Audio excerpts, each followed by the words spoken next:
What is going on, guys? Sorry for the minor delay, but we are here with the Week 10 Underworld Stack Fest brought to you by Player Profiler on RotoGrinders.com. That's a mouthful, by the way, trying to say all that every single week. But the show is a mouthful. So maybe it's fitting. Again, thanks for hanging out with us for a couple minutes. This has been, the light of my week every single week, except maybe last week, because we've landed on the Stone Cold Nuts for like a month. I did not land on Joe Mixon, however, last week, and so in our very brief, trying to tell you, bro. I know we told you every line. I'm like, oh, there's Mixon again. He keeps showing up, and I'm like, yeah, I don't know if I can do it. And then 4 touchdowns in the first quarter or whatever, and the laptop was closed pretty quick. That's about the sum. Normally, we do a quick summary of last week, and it was kind of. Did you play Joe Mixon, Justin Fields? We talked about a lot of those things. No, we talked about the innovate. What are you talking about? Well, you can't just skip over. We invented a brand new way of stacking. Well, that is true. But the Fields Dolphins receivers stack. We're breaking the mold. This is awesome. Cole Kmet did score 2 touchdowns out of nowhere, which I think there might have been a team or two when we ran through the optimizer as well that pulled in Cole Kmet. But the reason why I just say that is because, yes, I totally agree. The Fields, Dolphins, lots of good stuff was discussed, but I hate those weeks, like when you're like recapping a week and it was like that one guy who was definitely not low owned scores 50 fantasy points. It's kind of like, it almost puts a damper on the analysis of the week. But this show, like you said, Did you tell Joe this? Did you let him know? Joe, No. You're really hitting my mojo hard here, buddy. Yeah, I get excited to come on and be like, listen, we're touting what other shows telling you about Khalif Raymond and spending 10 minutes on Josh Reynolds and all this fun stuff, Marquise Goodwin, and then come on, Joe, like 3 touchdowns was enough. 5, we don't need 5. But anything else I did want to touch? Then maybe last week we learned that we can kind of apply moving forward. Dario, we'll start with you.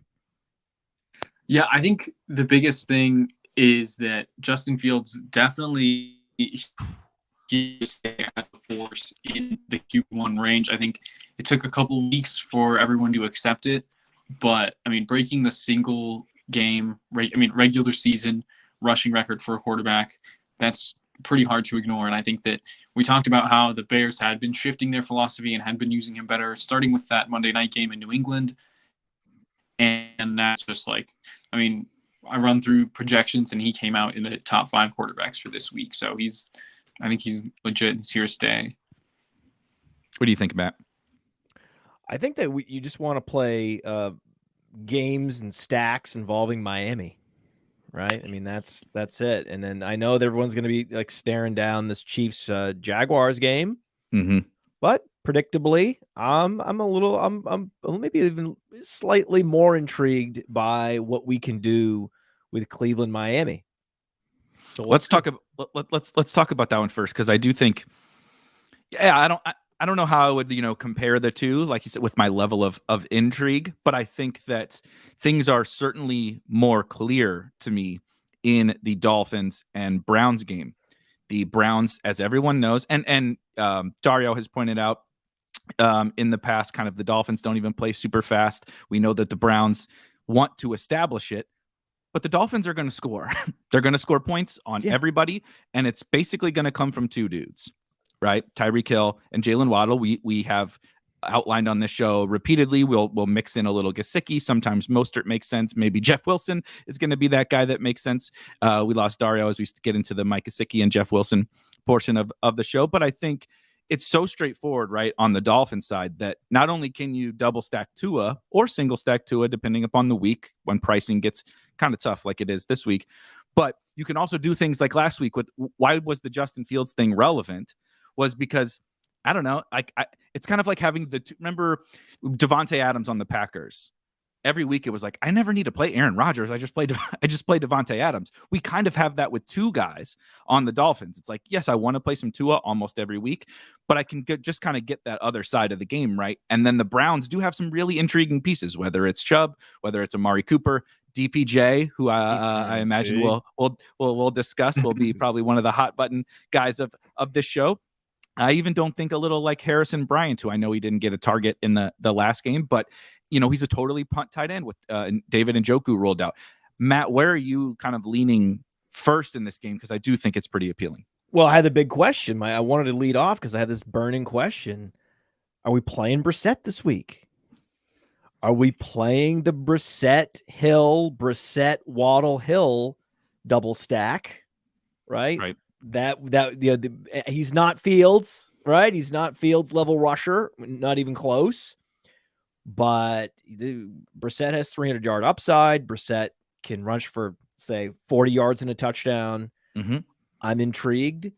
I like Donovan Peoples-Jones a lot. We've been touting Donovan Peoples-Jones every week as a nice upside play in that low 4s on Draftkings.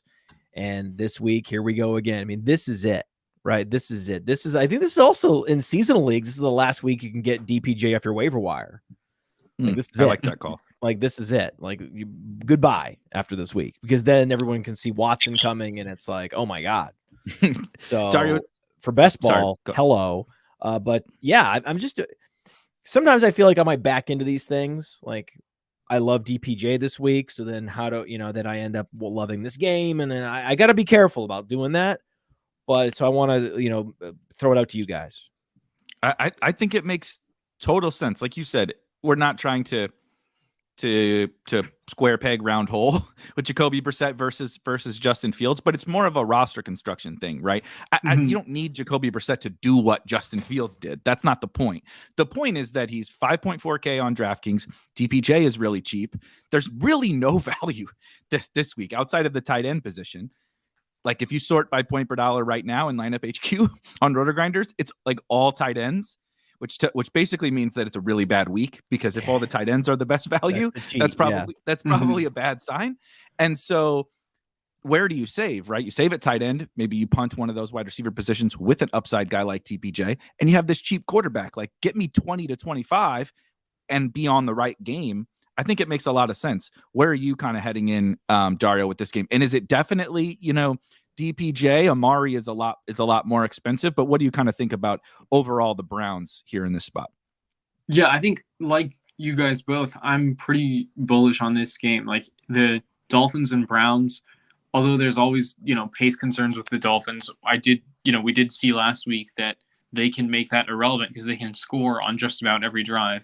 So that definitely makes that a bit less of a concern for me as we're learning how Mike McDaniel manages this team and just like what their offensive upside looks like. And I think that this game, we have two defenses that are both better at stopping the run than stopping the pass. So I think that kind of will help accelerate the fact that, like DPJ and Amari Cooper can both get there potentially. I think Harrison Bryant is sneaky, like you said. And yeah, I've been kind of looking forward to talking about this one with you guys. I wanted to bring up, Matt, while you kind of elaborate a little bit more, maybe on Donovan Peoples-Jones, because I do think he makes like just absolutely insane amount of sense in tournaments. When I go here and sort by point per dollar, he's in the top 10 to 12-ish on DraftKings for us. And when you look at his specific game logs, they would not be what you would think of from Donovan Peoples-Jones, right? Consistent. He's pretty consistent. Every week, 12 points.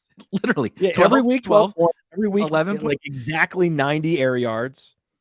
And he's catching he's scoring, catching, deep passes every single week. His target share is extremely solid for the archetype of a player he is. He just hasn't hit the real home run, right? Well, so like, I'm getting the high floor and I'm getting a high ceiling. He just his touchdown rate? Are you aware? What's his touchdown rate, Eric? He doesn't have one, does he? Yeah, it's zero. This is like I would ask everyone in the chat, please let us know. Have you seen in real life, real history, or fiction?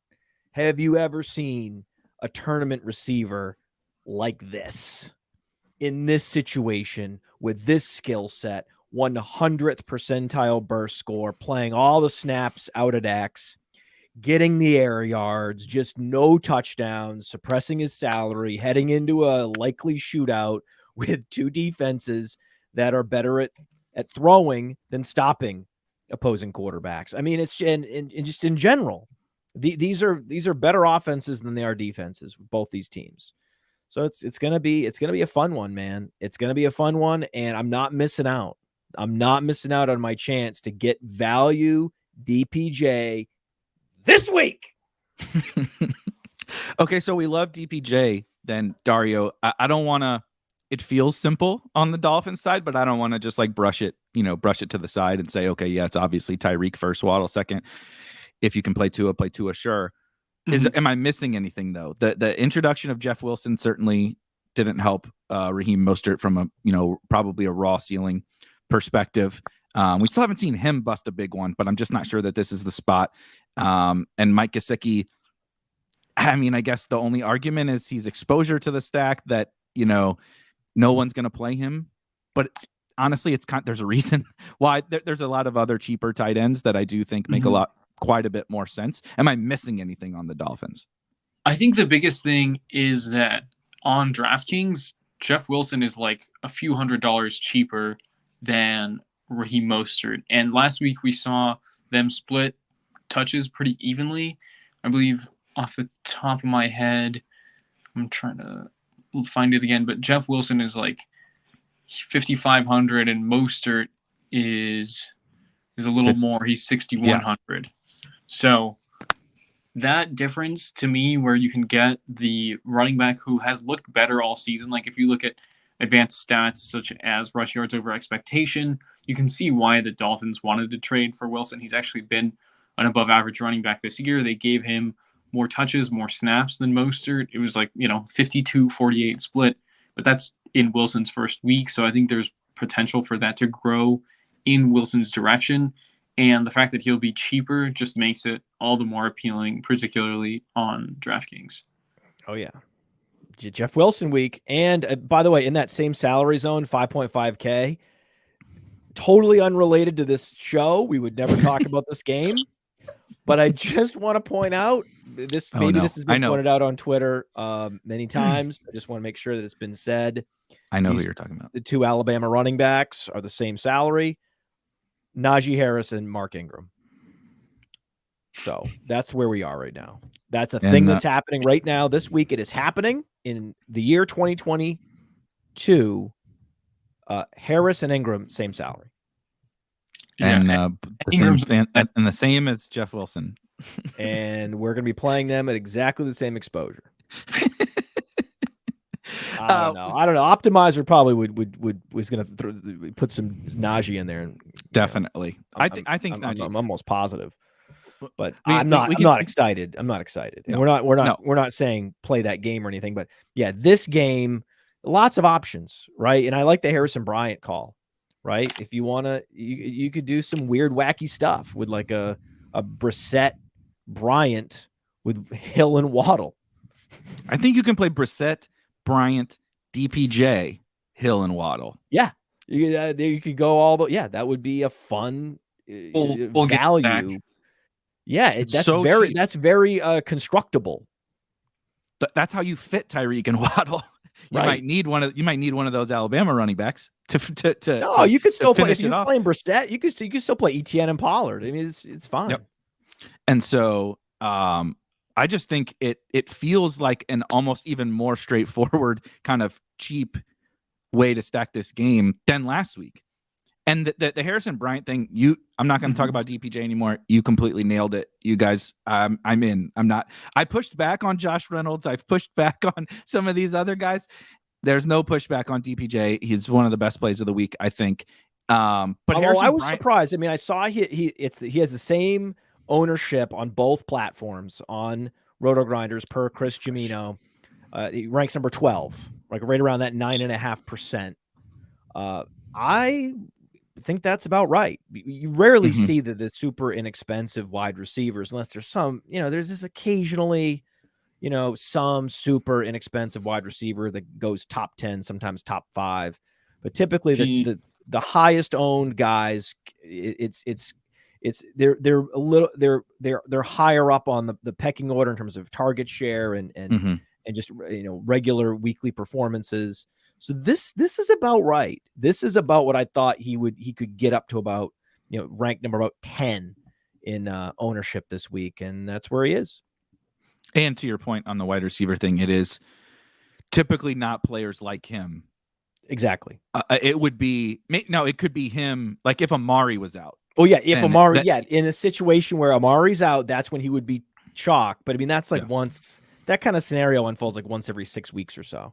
Yeah, I have it sorted by our projected ownership here. You see that it's the 5 to 6K guys that are like the target dominators, right? Quote target. Deontay Johnson is like the perfect example of that. Yep. It's like, well, he always projects well because he gets double digit. He never does shit, but he gets double digit targets, and so 25% target share, 5.5K. Throw him up on the board. Top 5 ownership. 5.2 PPR points. Yes, his salary matches his point production every single week. My question for you guys is, we kind of keep saying Tyreek and Waddle. Is there any way to decide between the two if I'm picking one? How are you kind of thinking through those two guys? Because it is, to be clear, we're talking about like, double stacking them and loading up on this game, which I want to do. But like if I'm playing a portfolio of teams, it's not going to be every lineup that has Waddle and Tyreek. How are you, Matt? How are you kind of deciphering between the two or handling them? This Tyreek Hill ceiling, man. I mean, wow. Who's he going to be matched up with? Greg Newsome. Do they have anyone that can run with these receivers in Cleveland?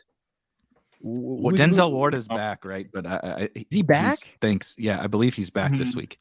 Okay. So we have Cody Carpentier has Ward lining up with Waddle, but Ward hasn't been good this year. Like Ward has been underwhelming this year. His coverage rating is plus 11.1, which is good. Like Ward and Newsome are solid cornerbacks. They've been playing pretty well, but Ward's missed some games. So I don't think that either of these guys is someone that I'm worried about at all. So I think that Hill ceiling, man. You can find value. I probably would lean Hill. God, 9.1K. That sounds crazy. That sounds so crazy. Who doesn't want this? He has these weeks where he's getting 200 plus air yards and he's just completely dominating, but somehow not scoring touchdowns. It's like, oh my God. But then there's weeks he does score the touchdowns. Like, oh my God, he only has 3 touchdowns this year.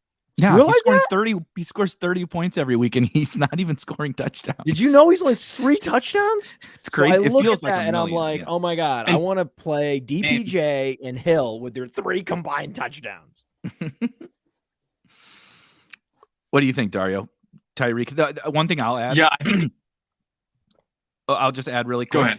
Tyreek and Waddle have reasonably similar projected ownership, which is kind of that tiebreaker for me. It's like we had the week, what was it, Lions week? Yeah, Lions week, where I actually didn't play Tyreek. Now you should have just double stacked them, but I just jammed Waddle. That was the week we talked about Waddle Gesicki as being kind of our favorite way to play that game, save some money off of Tyreek, and I was just jamming Waddle because not only was he significantly cheaper, he was far less owned.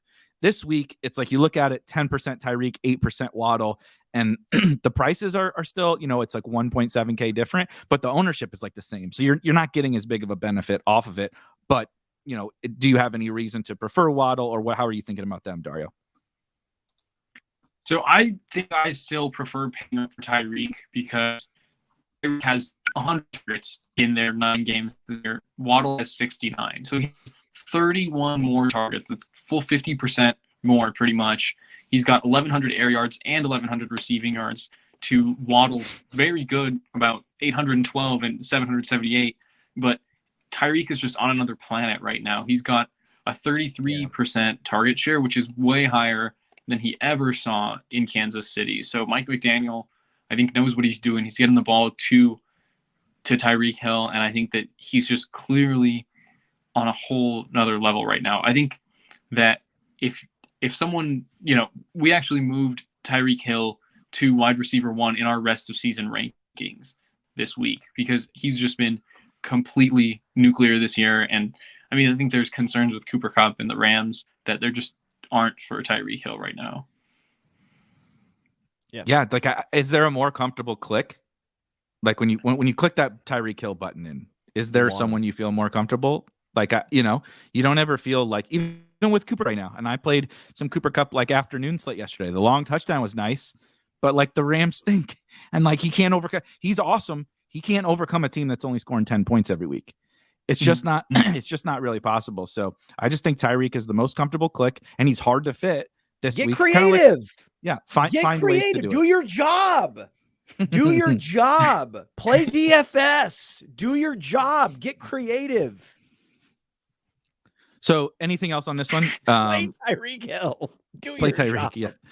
Also, we talk a lot about obviously game stacking here, but we also talk a lot about kind of some secondary stacks and stuff. You don't have to jam all in on that game, but like even if I'm not, a Tyreek DPJ secondary sounds pretty fun. It doesn't have to be hard. Yeah, we don't have to go like crazy off the board. Like you can play Tyreek Hill for his 100 yards and actually catches a touchdown, and DPJ actually catches a touchdown. That sounds pretty fun. Those might be more actually. The skinny stacking is where you might get Jeff Wilson more involved, where you get some Wilson DPJ. I like it. Yeah. So you're trying to do, if you're trying to be more aggressive with other games, that's a nice little salary saver, a skinny stack to get exposure to this game. So, who knows? We don't, I don't know what scheme the Browns have in mind. The Browns could have some crazy umbrella scheme in mind and try to suppress Tyreek Hill. And then it might open up, long runs for Jeff Wilson. We'll see. You want to make sure you make all scenarios accounted for this week. That's the key. Go ahead, Dario. Right. And I think that if this game does get out of hand for the Browns, like there's always a chance for a sneaky Kareem Hunt game.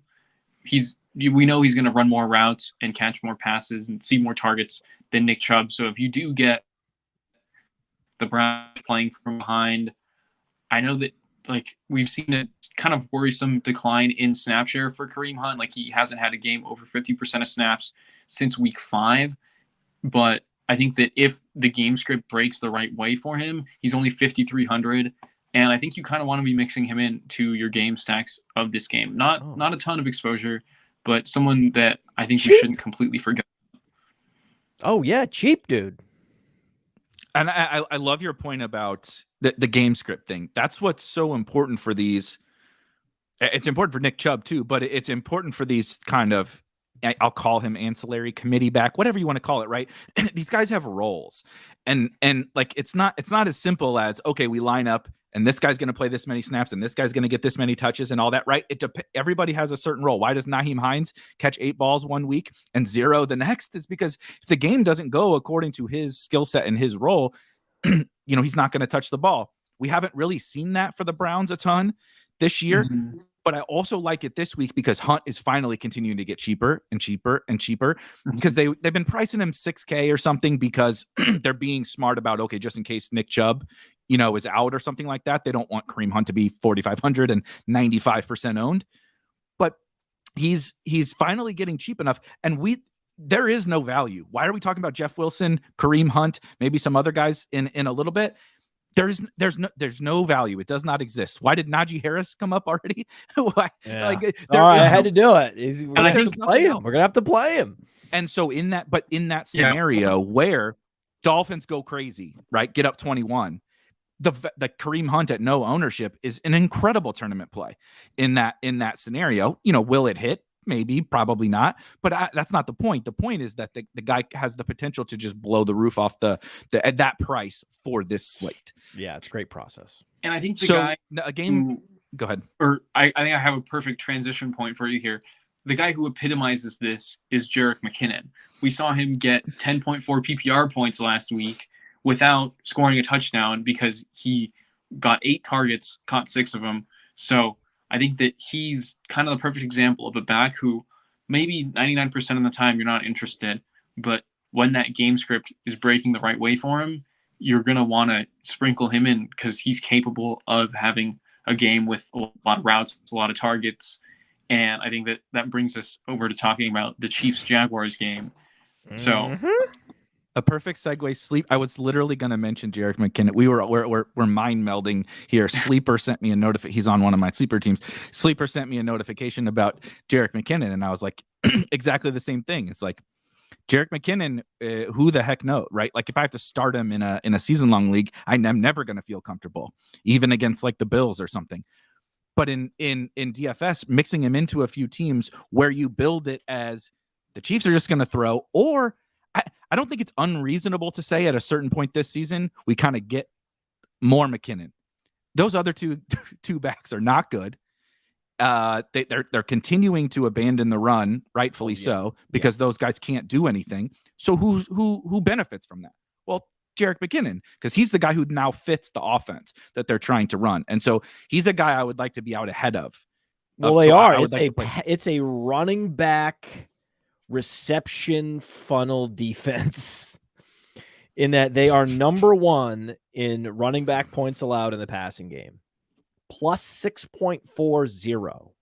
On playerprofiler.com, we have the defensive matchups right there on the main player page, and it's broken down for running backs, rush, and receiving. And no one's given up more fantasy points to running backs in the passing game than Jacksonville. And looking at that same exact spot on Jerick McKinnon's player page, no one's given up fewer rushing fantasy points than Jacksonville. So that is quite the epitome of a funnel. That is why what I thought should be a Pacheco week is most likely a Pacheco week delayed.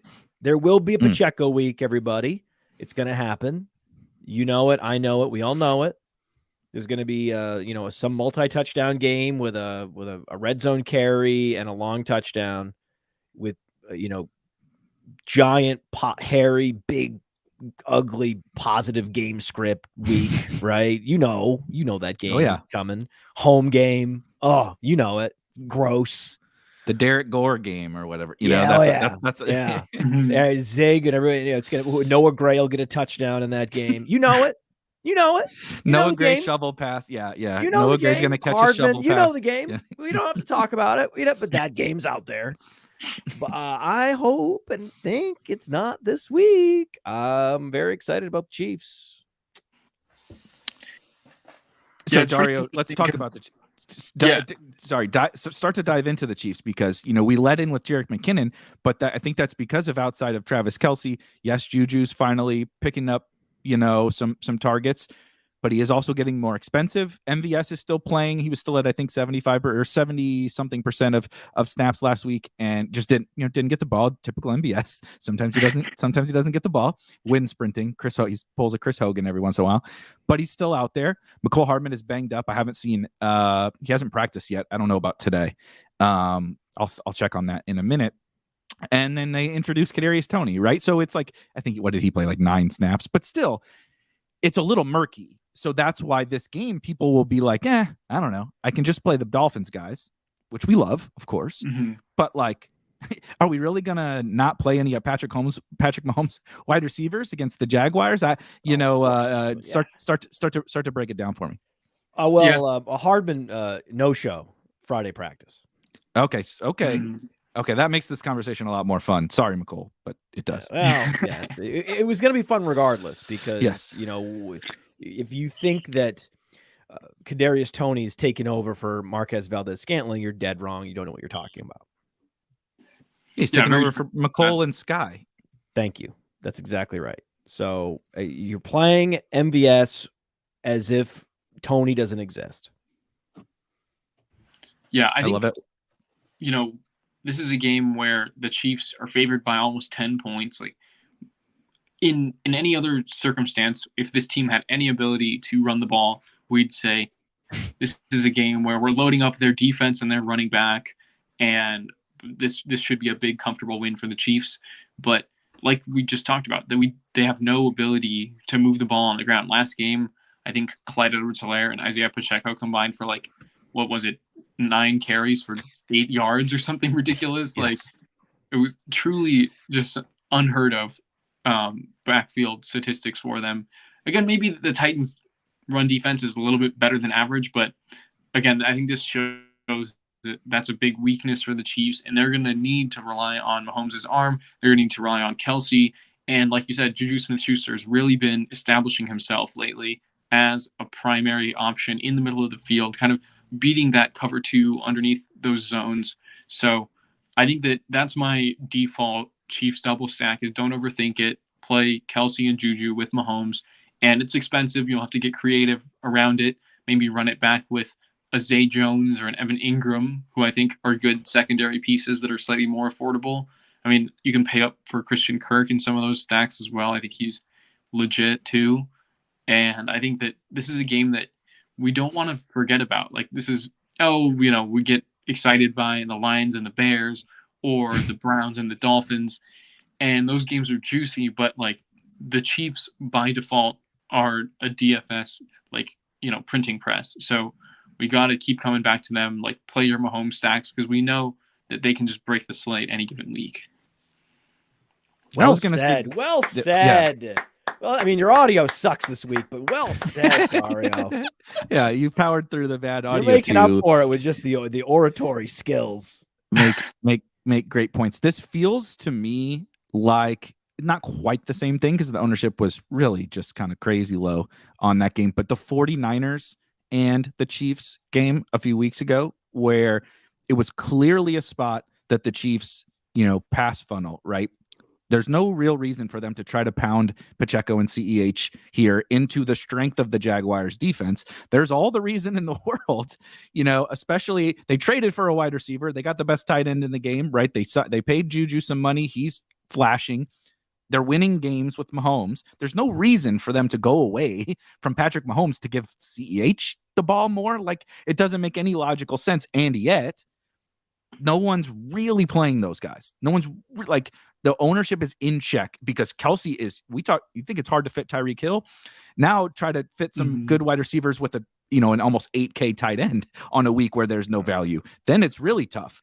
So you like by default, the wide receivers never project super well for the Chiefs. So they just never come in as owned as maybe they should be, given their upside. And I think I want to ask you guys about this. I think the Jags can push back here. And I think they have multiple viable guys on their side to bring back. Christian Kirk as a really chalky wide receiver makes my stomach kind of queasy. But then, so they have Zay Jones, you have ETN, you have Evan Ingram. If you want to play him over Kelley or whatever, they do have options. Matt, where are you kind of leaning on the Jag side first and anything Chiefs, obviously, too, if you want to add? Yeah. So just, I think y'all know where I come down on these chalk wide receivers. Fade, right? So 20% ownership on Christian Kirk. Highest owned wide receiver on the slate right now. On Draftkings, and then another 18%, top 5 on Fanduel. I can't do it. Get out of here. Get out of here. And I'm not saying don't ever play him. We want to play this game. Right. So if he were in a game we weren't excited about, then you could just scratch him. But we can't scratch him. He's going to show up in plenty of lineups because we're going to be heavy on this game. But we're going to be, 10%, not 20%. That's how you do it. Right. And in easily veering over to Zay Jones. Zay Jones is either super efficient, doesn't score a touchdown, or is inefficient and scores a touchdown. We haven't seen him be efficient with a touchdown yet. And efficient, there's going to be one of these, 7 for 8 games as Zay Jones does with a touchdown, and everyone's going to be very happy. He is, all 3 of these wide receivers, even Marvin Jones. Yeah. Right? They're all in play. All in play this week. Evan Ingram's in play, like you said. Certainly ETN, right? ETN has multiple 5-target games. He doesn't have any games with more than that, which is a concern. It's a different conversation, obviously like a dynasty conversation. Like, is he a great pass catcher? Is he what he was sold to be? I need to get a big target game from him at some point in his life. Okay. Maybe it's this week though. Maybe this could be this week. We talk about the teams that are giving up the most fantasy points to running backs in the passing game. It's Jacksonville, and it's you bet. You guess? Kansas City. Kansas City's number 2. Jacksonville's number 1. So this would be the week to play ETN and McKinnon, or mostly just ETN. It's easy. It's easy. We love all these guys. We love Kelsey. We love Juju for all the reasons that Dario laid out. And you're going to keep going back to Marquez Valdez-Scantling because he is in that field stretcher role. Unfortunately, when I see this, the danger with the Marquez Valdez-Scantling is when you see defenses that give up maximum points to running backs in the passing game, these are the typical shell coverage defenses, which are the great MVS nullifiers. So I don't like that. Right. So that's a little bit of a cheat. If everyone's trying to get the cheat code there, it's a little bit of it doesn't always work. Like, I'm not saying this is the shortcut that always gets you there faster, but you see a defense that's giving up a ton of running back receiving points, probably not the field stretcher defense you're looking for, and vice versa. Regardless, don't care. The value's too good on MVS, and it's just with MVS. The thing is, we're talking about we're talking about 5 snaps, right? You just need 5 routes that hit where he catches 2 long bombs and gets 5 catches for 100+ yards. That's all we're looking for. That's just a blown coverage. That's a missed. Think about it. It doesn't matter what the coverage is really, because in any given football game, there's, some blitz package that leaves him running free. There's some blown coverage. There's some cornerback falling down, right? So that's really all we need for that's what people forget about the MVS when they just sort of, they wave the hand at you, Eric. I know. Oh yeah. For 6 months, hand at you, and you're like, for 6 months, everybody waved their hand at me over. Yeah, it's like, hey, we're not talking. What are we talking about here? We're talking about one guy, one fall down and one missed assignment. It's 2 plays in the whole game. I need from it. Get out of here. Whereas Kelsey, you need like 10 plays, to really for him to really hit in a juicy way. So if we think about it like that, it makes playing the MVSs and the DPJs even more attractive. Yeah, and I love the way you framed it in, like, literally think about it in an offense running whatever, let's just round number 70 plays. One of them needs to go this guy's way. Like he had 4 targets against the 49ers, and without scoring a touchdown, scored 17 fantasy points. So don't even get me started with the random reverse. Yeah. Oh, don't get me started with Patrick Mahomes. Every time he actually is open down the field, Mahomes either overthrows him, or in the San Francisco game, he underthrew him, and the corner comes back and makes a tackle. But on that play, I bring that up because on that play specifically, your example of a busted coverage or whatever, that's what it was. They were in a too high shell. I'm watching the game. They're in a too high shell, but sometimes the safety, right, they're a lot of times playing quarters or different coverages, and they have to be able to read and pass off routes, and everybody has to be working on the same page. It's not just like, they got their guys back there, so they're taking everything away. Like, well, no, they're still trying to stop the offense. So and the safety came up when he should have stayed back, or vice versa. And MVS just ran right down the field. He didn't do anything. He just ran down the field, uncovered. Or someone gets distracted by something that Tony's doing underneath or something. Who knows? Yep. And Mahomes is looking to the left sideline and throws his, crazy, back, yeah, he's a madman. So I just think I don't want to get down in the weeds of all that stuff with the Chiefs. I like them all. I want to play. I want to play them all. Obviously, I'm very partial to MVS. Is there Tony involved with no Hardman? I was going to ask you about Tony with no Hardman. What can we do with Tony? How much can we play Tony? Can we play him at all? How are you feeling about this kind of Hardman situation? Because Hardman wasn't playing a ton, but you just remove those snaps, and they've been really valuable snaps. Mecole Hardman has been the best fantasy wide receiver on this team because he's getting all these crazy high value touches. If we give those to Tony, or we give those to somebody else, they're pretty fun at probably no ownership. What's interesting is Tony is actually more expensive than Hardman on DraftKings right now. We talked about how Hardman has actually kind of delivered a little bit in fantasy this year, and Tony has been, let's say a hamstring injury, but still hilarious to see him priced a little bit higher. But I think that you can get that upside still of those touches with Tony, definitely.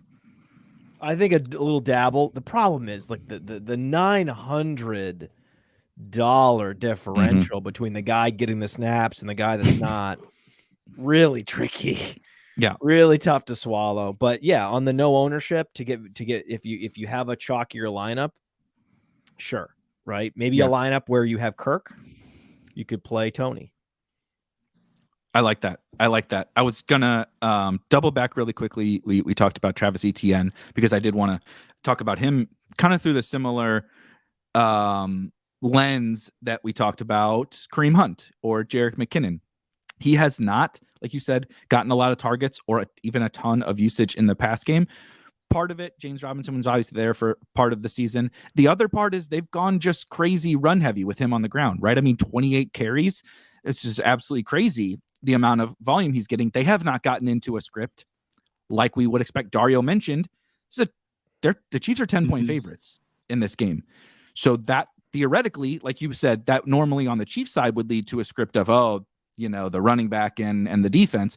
Well, also that should lead to the pass catching running back on the other side. Matt also outlined that it's the perfect matchup. The Chiefs give up tons of checkdowns. It's now or never ETN catching the ball this week. To me, it's basically now or never. I do think this is something people didn't talk about coming into the league. Everybody thought he was this pass catching specialist. He did catch some balls, right? I'll never forget it. He was interviewed before his senior year talking about how he knew, like he used to come out on passing downs at Clemson because he had stone hands. He actually couldn't catch early in his career. He was just so explosive. He said, I wasn't a good pass catcher. He just went out on the jugs machine. They were like, you better come back to school and learn how to catch the football if you want to play NFL running back. He did. He's still not a natural pass catcher. No. So that's like my only concern, right? Is they do get down and it's like, I think it will be him, but if it was JaMychal Hasty, would I be so surprised? Not so surprised. So I go back and forth. I hope not, but you know what I mean? Jamal Charles, man. I think we just got to play him. I think with this game, I think my most popular run backs from Mahomes are going to be Zay and ETN. And that's where the game stack comes into play, where you can go full game stack and you can play MVS, you can play Zay and ETN, and that's very, very, very feasible. Definitely. Anything else, Dario, that we missed on this one? Yeah, I think that just about covers it. I think one thing that comes to mind as we're talking about ETN and his like pass catching abilities is, remember, he was drafted by like the Urban Meyer era Jaguars, and they were like, oh yeah, we just spent a first round pick on a running back and we're going to use him as our third down back. And I think that's a good like disclaimer for whenever we think about ETN's talent profile, is like, he came into the league, we had this perception of him as a pass catching back, and that was partly because that was the way that Urban Meyer viewed him at the time that he drafted him. And we just have to remind ourselves that Urban Meyer like is a complete fool, and we have to like kind of treat all that with a grain of salt. It's really come full circle because Urban Meyer drafted Travis Etienne in the first round to be his Kadarius Toney, ironically enough. Kadarius Toney's on a different team now, and Kadarius Toney, who now is on the Chiefs, and they're playing each other. So the fantasy gods are Urban Meyer used to coach at Florida, where Tony was, and oh my God, the circle is so circular. Unrelated to this, I don't think. Well, I guess related. Are we just assuming that Josh Allen's not playing? Great question. Should we talk about that game through both of those lenses really quick? Let's talk about it. Dario, are you expecting Josh Allen to... I haven't been following that closely. I believe he practiced in some form or fashion today. I just saw a tweet that said he was wearing his practice. Somebody spotted him wearing his practice jersey. This is the kind of reporting we're getting now at this point in the season. I don't know. I don't know what to do. He shouldn't, just for the record, I'll say that this may not be relevant. Sorry to interrupt, Dario. He shouldn't play. I just want to make sure I editorialize. He should not be damn playing, but don't trust NFL teams to do the right thing with their precious commodities. $400 million asset. No, just put him out there. So Dario, what are your general thoughts on him? And then let's do the scenario in which Josh Allen plays and the scenario in which he doesn't. Frozen. He's frozen. Look at him. Okay. Look, he's so ready to talk. He's ready. He's about to say something. Oh, Dario, you dropped. Oh. So just so everybody knows, Dario's internet connection is raining in California. When it rains in California, all the infrastructure just melts. So he has no internet, and now he's on cellular, and now the cellular towers are giving him a problem. So, we were getting a little bit of glitchy Dario today, but trust me, it's better than no Dario because I need him. I need, I need Dario on this, or I'm sunk. Exactly. Yeah. Josh Allen in, Matt. Let's do Josh Allen in. Oh yeah, you got to play him a little bit. And you think his ownership, think, right? What would this total be if they knew he was playing? Because I look at the total. The reason why I'm like he's not playing is because the total is 43. The total is 43. That is an indication Vegas is like he's not playing. Could it be that they think their defenses are good enough to put that total at 43 with Josh Allen playing? That's so low for a Josh Allen game, especially wild. Against the Vikings. Yes. They're not playing the Jets. They're not playing the Jets or anything. They're playing a great the Vikings. Offense. Usually two good to great quarterbacks because in another year, Kirk Cousins. I mean, his numbers aren't at a level yet, but just with a 7-1 team, if he has a great second half, and Mahomes comes back to the pack a little bit, there could be an MVP conversation there. So usually you'd think, two potential MVP candidates squaring off against each other. The defenses don't matter as much in that scenario. Mm-hmm. So it's going to be a 50-point total, period. So now I'm looking at 43 going, I mean, how often do we talk about a game with a 43-point total on this show? Yeah. Not very often. When's the last time Josh Allen was in a 43-point total? I mean, it's just odd. And, Minnesota does give up a lot of fantasy points to opposing quarterbacks as well. 8.6K. I mean, Murray is more questionable even than Allen is at this point. I don't think anyone's excited about playing Murray this week anyway, in what's supposed to be a low-scoring game. Then you're down to Tua. Of course, we're playing a bunch of Tua. Then it's Justin Fields. Right, so it's not like you have that many quarterbacks. We've already exhausted our Brissett stacks. Yeah, we didn't talk about the possibility of playing Lawrence. Lawrence is very much in play, but definitely I'm much more focused on just making sure we play Mahomes. So we got Mahomes, we've got Tua, we've got Brissett, we've got Fields. It's just our quarterback,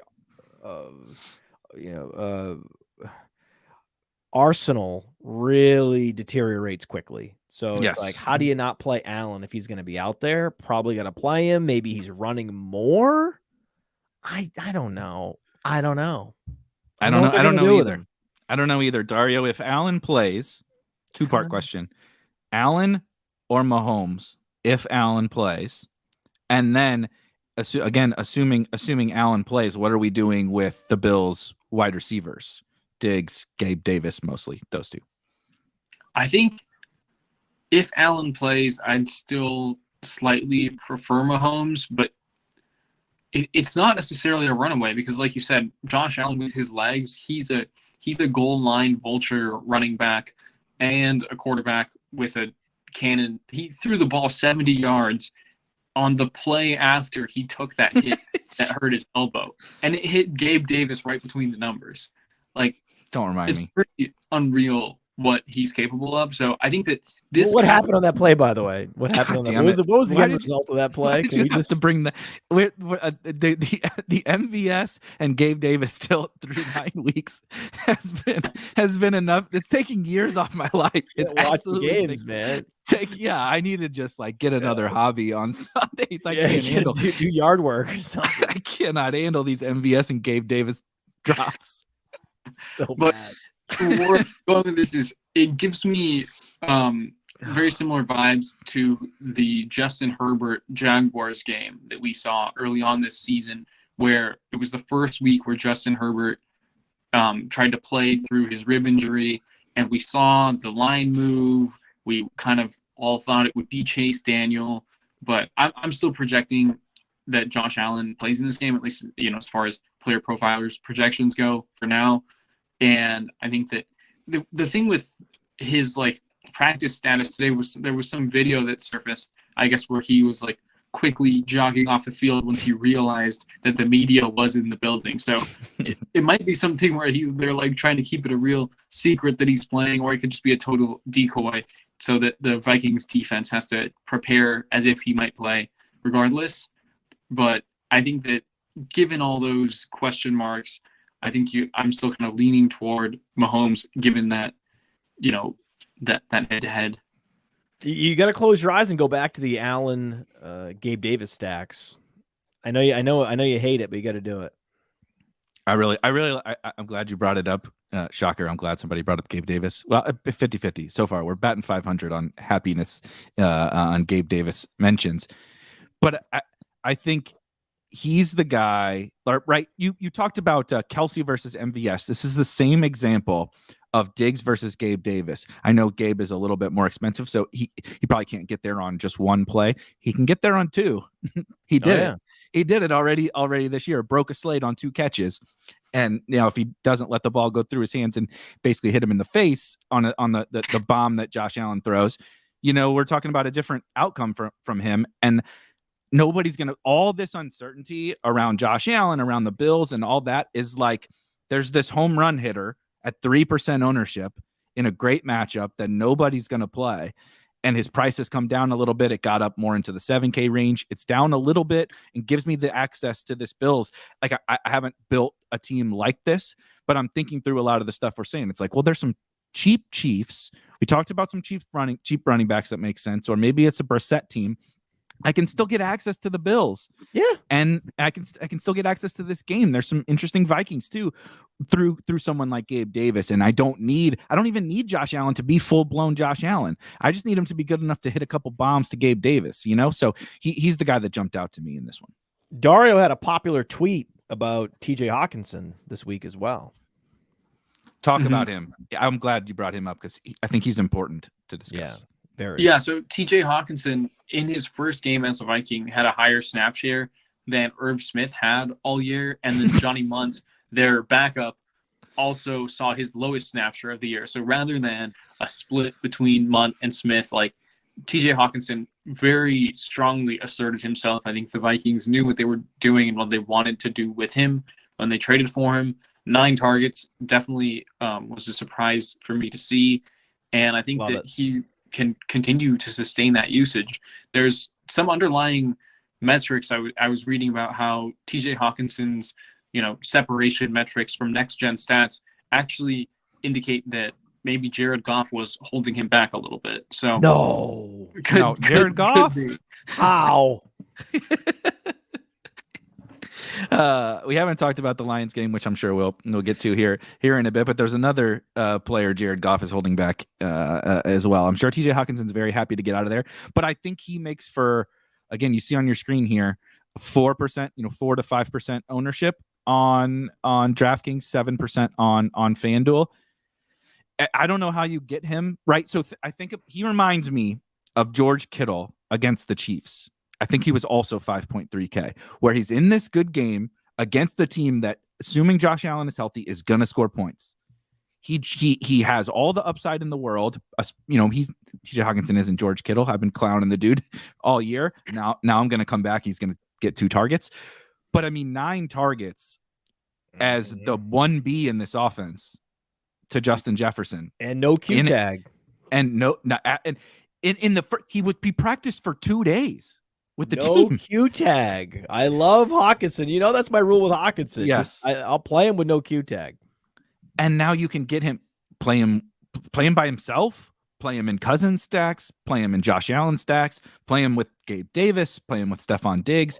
He just makes so much sense for me this week because no one's playing this dude because everybody's going to punt the position or go get Kelsey. I want to say something. You said Cousins stacks, and a shiver ran down my spine. One of our big processes on the Stackfest show, one of the fundamental tenets of the Stackfest show, is you don't play a goddamn pocket passer with a 43-point total. That is like one of the things, right? That is like, I know there's these games, and especially pocket passers, where it's like, hey, this is a good idea. Right? It always feels like a good idea. And then you're always wondering, why'd this guy go 240 and 2? And it was just not helpful. Yep. Right? This is why. Okay, Cousins is one of those perfect trap pocket passers on the week, and I'm happy to just step over him. And if you basically, you're going to get what you're going to get from Brissett with a little more rushing upside from with Brissett as opposed to Cousins. So forget it. And Lawrence on the opposite side, right? If There's the other options. A big number, there's better options. I think the Brissett Bills have a and good Lawrence are defense. better options.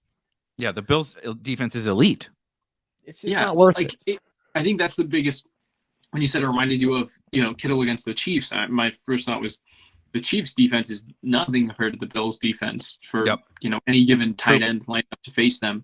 So I think that makes me a little bit more balky toward Hawkinson and toward Cousins. And I think that if Allen does sit this game out, we have a good chance of seeing a pretty grindy, boring game, I think, because the Bills' defense is good enough, and then we might see Case Keenum struggle to move the ball. Well, what Vegas is telling us is that's in play no matter whether he plays or not.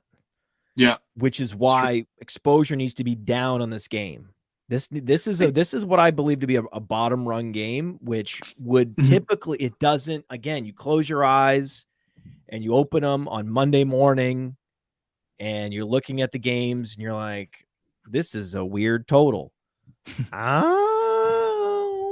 Be careful. Yeah.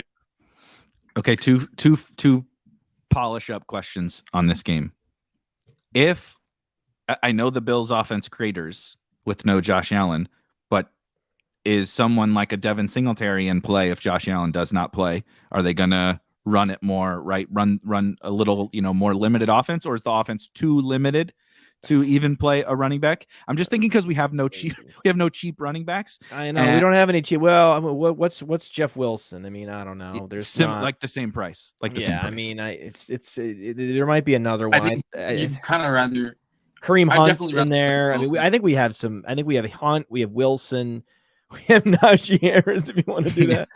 Yeah. So I mean, basically, it just becomes Vikings defense because the Vikings defense is priced way down. So then that's going to be the cash defense. Yeah. And I think the problem too is Nyheim Hines only played like 4 snaps last week. I would not expect that to be the case again. So I think between Singletary, Hines, and James Cook, maybe James Cook and Dalvin Cook get into a brotherly running back battle. It's no good. Yeah, I'm not exactly looking to play either of those 3 Bills running backs. I think that one thing that comes to mind and kind of worries me is the Vikings. They're 7-1, but they haven't looked great to get there. And the one loss they have was the one time they played a good team, and the Eagles pushed them around. So that was why, when Josh Allen was healthy, the look-ahead line for this game was Bills by 9.5. So I think Vegas still kind of is showing us that they have their doubts about the Vikings just as a whole. Yep. I would agree. prioritize Justin Fields stacks over almost anyone but Mahomes. Definitely. Which is the perfect segue into, I think, the final game we're going to talk about being the Bears and the Lions. Justin Fields continues his ascension into fantasy superstardom, which a lot of people have L's to hold from early this season with both Justin Fields and, frankly, the Bears coaching staff. I know that they're not some pass heavy. Everybody wants pass rate over expected and all this kind of fast pace and all this kind of stuff. But when you're throwing to Equinemius St. Brown and N'Keal Harry, they found a way to be really productive on offense. I believe it was over the last month of the season. No one has a higher percentage of their drives end in points than the Chicago Bears. Now they add Chase Claypool to the mix, who I think is going to, he's not a star, but he's better than those other scrubs they were playing, at least provide some, dynamic ability on the outside. And it's the Lions. Go ahead, Dario. Wait till they start running 8 drives per game instead of 6. Oh boy. Yeah, exactly. But listen, man, I'm in on this offense. I know that we already had the unlock last week. We had the touchdown for Mooney and 2 touchdowns for Komet. Kind of makes me mad, right? That I wish that we just had the Fields like incredible rushing game with maybe if the touchdowns had gone to randoms, that would have been so cool last week. If Equanimous had gotten the touchdown, yes. That would have been great, and we could just keep these guys under wraps. But yeah, I'm playing Mooney, Komet, even Claypool. Yes, you need to get out ahead of the upcoming. He does throw the ball downfield, so there's going to be a 300-yard game coming too. We just haven't seen that yet. There's going to be 300 yards and 3 touchdowns in the passing game, plus the 40 yards and a touchdown on the ground. There's going to be more of a Josh Allen type line coming from Justin Fields. Get ready for that. And that means toe the receivers with it's almost like that was a moment in time, the whole Fields with Dolphins receivers stack. Mm-hmm. I'm sort of over that already. That was like a 1-week thing. I'm now on board with playing Bears receivers. Right. Who's your favorite, Dario? Where are you leaning first on the Bears? I think you kind of have to start with Mooney. He has the big play upside. He has the speed. He's been earning the targets. Like anytime there's a narrow target tree, you're probably going to have a strong alpha, and that's been Mooney so far this year. I mean, there's a chance that Chase Claypool eats into that somewhat, but I think even last game, Darnell Mooney still out-targeted him. And just like I said, between the upside on any given play, we've seen him have like 50-yard bombs and really long touchdowns in past years. So I think that Mooney is definitely the one that you're firing up the most in terms for Bears pass catchers.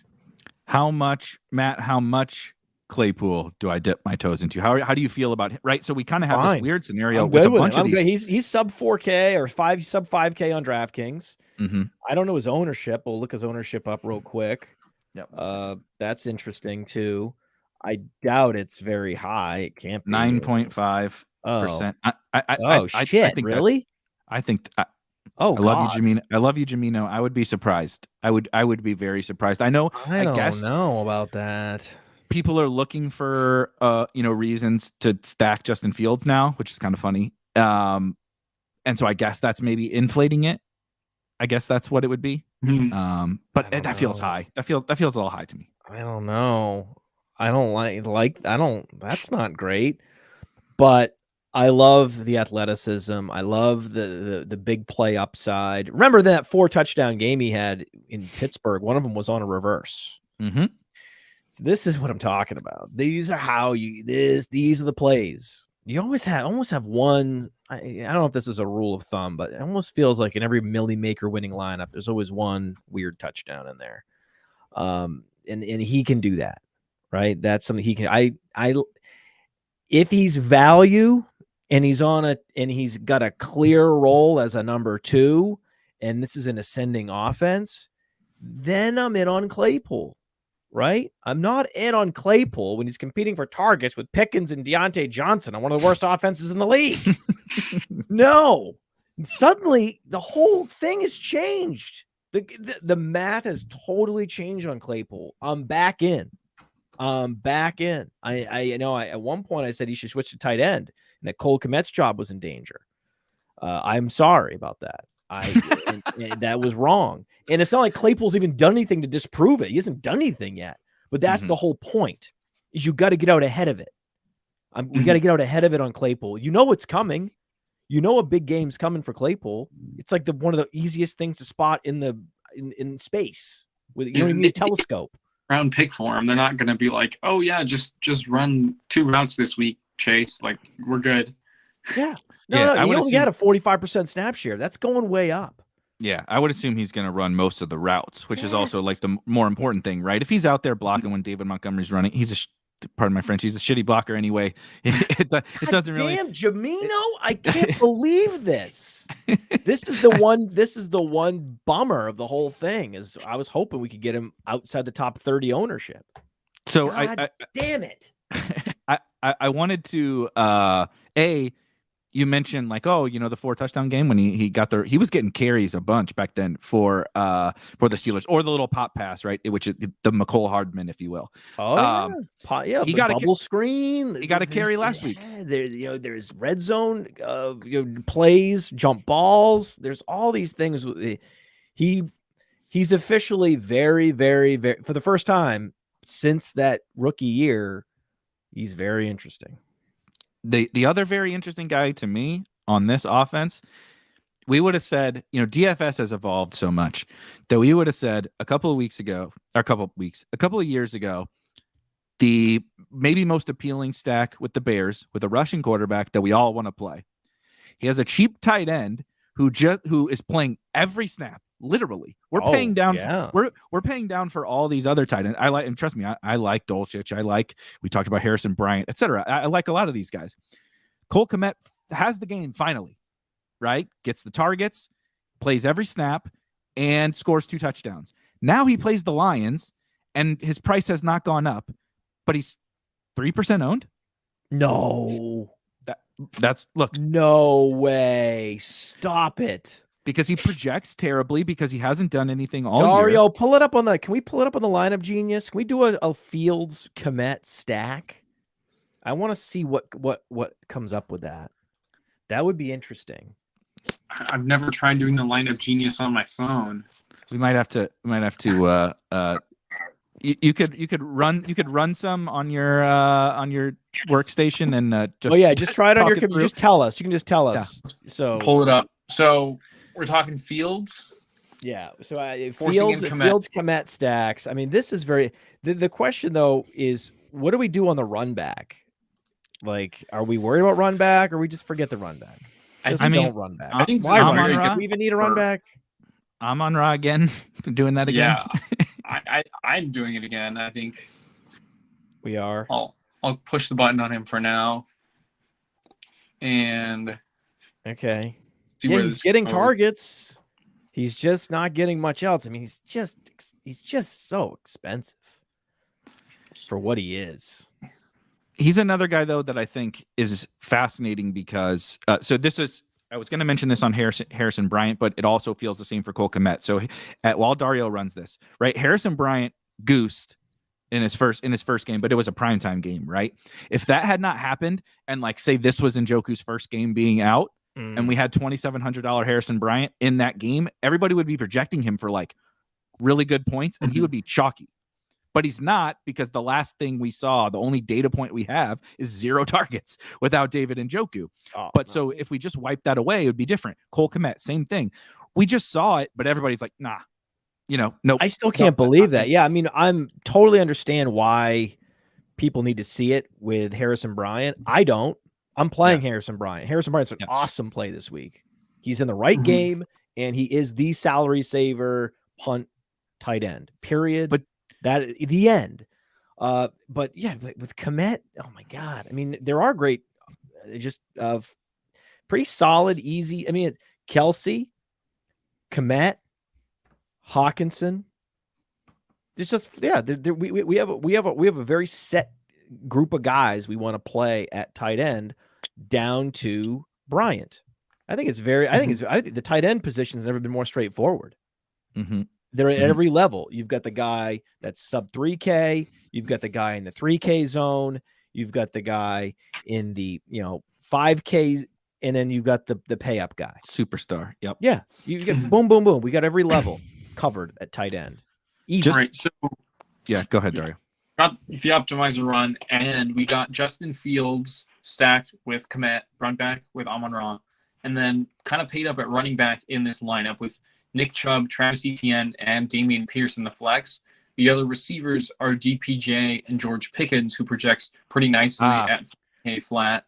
We weren't going to get to Pickens, but I think this week Pickens and Harris are value plays, and they're going to make it into a bunch of lineups. Yep. Yeah, so that's a lineup that's interesting. We got one with Juju in it, as well as Jerry Jeudy in the slot, Pickens still in there, and then Alvin Kamara instead of ETN as the pricey running back. And then there's also a Jeff Wilson lineup with Kamara, and then Mooney and Komet both making it in for the double stack. Got to have some of those. You got. I'm all about. I think green light on double stacks with Fields. Mm-hmm. So Matt Collins as the salary saver, and then an expensive flex in Nick Chubb here. So I think there's a lot that you can do because Fields, I mean, for his upside, we talked about this last week before his price jumped up like crazy. It's gone up. It's still gone up, but for his upside, he's still just very affordable. I mean, 6,500, he can score up there with Mahomes and Allen, who are both, north of 9,000. So, like, Fields still lets you do a lot with your lineup in terms of upside that many of the other quarterbacks don't have access to. And his stacking partners are inexpensive. So it's not like people may say, well, Tua is the same price. Yeah, but if I'm going to stack Tua, he doesn't run, so I might want to double stack him. One of his best weapon is 9,100. His second best weapon is 7,400. Now, he's going to throw more, and those guys have earned those prices. But when I go to build a team, and I say, okay, Justin Fields, 6,500 or whatever he is. Yeah, but then Cole Kmet's 3,400, Mm-hmm. And Darnell Mooney's 5,500. Chase Claypool's 4,600. Like, you can build that if you want to run it back with Amon-Ra, 6,900. Okay, that's where you spend, right? Or you don't have to run it back. I do think Amon-Ra, people are starting to give up. Remember earlier this year, it was like he had the huge 40-point game against Washington, and it was like, Amon-Ra, projects as the third highest scorer on the whole slate at 7K. He was stone cold chalk for like weeks afterwards. Finally, people have Amon-Ra fatigue. People have Lions fatigue. I think I have Lions fatigue. I'm so sick of talking about the Lions. But Amon-Ra Amon-Ra makes sense theoretically if Justin Fields is going to go nuts. I think it's a roster construction thing. Last thing I was going to bring up while I'm thinking about it is all those teams Dario kept mentioning were like this sweet spot of these 4 to 5K wide receivers, which makes me think George Pickens being the best. He is the best. Right? Well, look at Pickens because you have the problem is the New Orleans matchup isn't great, and he's had a run of bad luck with cornerback matchups. Slay, Xavier Howard, Carlton Davis. Before that, though, he was putting up 100+ air yards every week against the Martin Emersons and the DJ Reeds, right? So, I mean, I don't think that NFL corners by themselves can suppress George Pickens for much longer. Mm-hmm. I just don't think so. I think that we're gonna see a big hairy Pickens breakout game.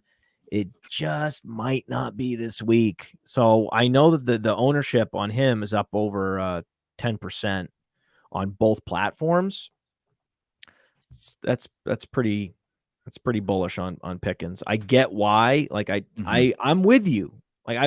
But this game, didn't they shut out the Raiders? Yeah. What a disaster of a franchise the Raiders are, by the way. Allow 0 points to the Raiders, and now Raiders didn't get to midfield. Now we have the Kenny Pickett offense. And then we have the bad cornerback matchup. It's just not.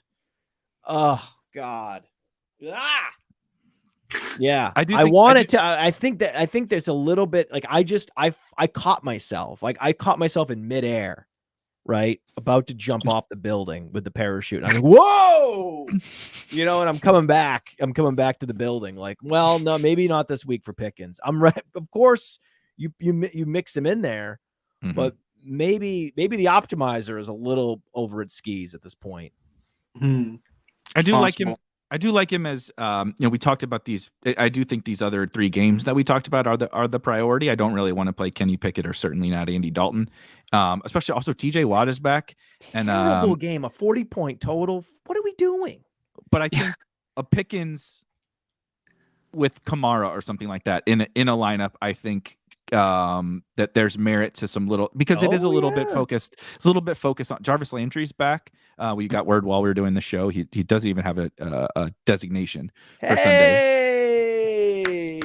Hey, these 30-year-old wide receivers. It's amazing. They all take 6 weeks to get healthy. or Michael Thomas 3 years Poor Michael to get. Thomas, man. But Keenan I do Allen, don't get me started. You can play the Pickens and stuff of the world, I think, because it fits where I was kind of come back to. We can stack these games that we really like. Dolphins maybe are a little bit different, but even the Chiefs game, you can get your kind of expensive running backs or spend on Kelley. And we have this every wide receiver we talked about besides the Dolphins today is like no more than 6K. Juju. You know what I mean? So there's a bunch of cheap but all wide else receivers. equal, again, our process with this show, okay? If you're going to pick one of these wide receivers in that 5K zone, my suggestion is you chase the points and you chase Claypool. Oh, God damn. Cut that, Steve, please. How long were you holding that one? Some of that is just happens. And most importantly, don't forget about Donovan Peoples-Jones. 100%. I mean, will we? No, definitely not. Not on this show. Not. Chase Claypool. My lineup came preloaded with DPJ, Chase Claypool, and MVS. I think this week was just ship it. Bye, everybody. Yeah, exactly. Anything else? Any other games that we didn't? I know. Really, there aren't any other games I particularly want to stack. But anything else that has jumped out to you as we talk through this before we wrap up? No, I think we can go to our final thoughts. I have final thoughts on this. Go for it. I want to pay up for Dolphins receivers, and when I'm not, I'm paying down. That is, I think, that the rule of this slate, and that when we ran the optimizer, we saw that. We saw these Dolphin stacks, and then we saw paying up at running back. So we saw some move up at running back. We saw some Chubb, some Barkley, Kamara. You mentioned is a great play this week.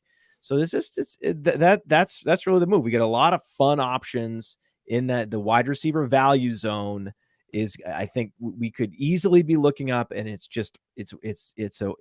an all wide receiver value zone taking down the slate. What do you think, Dario? Yeah, I think I would agree with that. I would expand your point on the Dolphins wide receivers to be about that Miami-Cleveland game in general. I think that we've now seen that the Dolphins can accelerate any game. They're like Tyreek is like throwing gasoline on a fire that is right. Any NFL game. That's the best. So, that's the game of the week, baby. Grease fire, too. Yeah, that's definitely my game of the week. And I think that you play some Donovan Peoples-Jones, some Amari Cooper, some Harrison Bryant, even that little bit of Kareem Hunt, even those very few Jacoby Brissett lineups. There's just so many pieces in that game that I think it stands to have a lot of potential to become the game of the week.